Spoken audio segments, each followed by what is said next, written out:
台湾历史博物馆即阵当咧推测听海影特点，主要是咧讲二战时期台湾正做日本殖民地历史故事。这回展览是和公司合作，呈现真侪听海影这出戏内面的道具甲历史资料，就当对这戏剧行到展览，认捌到这段历史。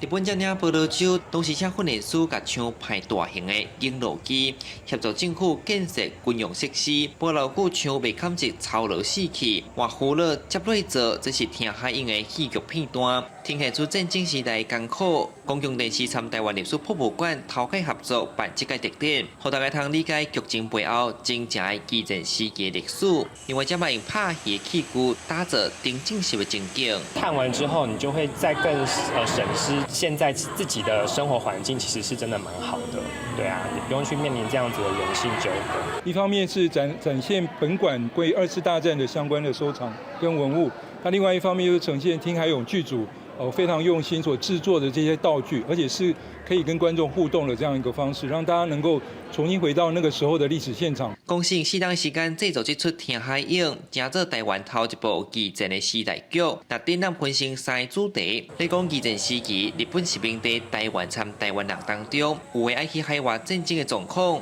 战争结束，大家煞有无共的命运，至少回去厝内安稳过日，嘛正做这台湾人上大的愿望。在龟田副指挥官的命令之下，要去好好教训那2个逃跑的俘虏。我觉得那一场让我印象非常的深刻，因为这是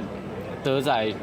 他心情转变一个最明显的一个地方。这段的历史，它很值得去探讨，也可以触动国人的省思。就在这样的一个背景之下，有一个主创团队提了案，大家就觉得这是一个非常重要的，可以去拍成戏剧的故事。所以今天有了这样的一个作品。 伫等到明年6月7日，明年嘛拄好是二战结束的80周年。台湾历史博物馆讲，嘛透过这个展览，让大家有一个公共讨论的机会。记者李双台南采访报道。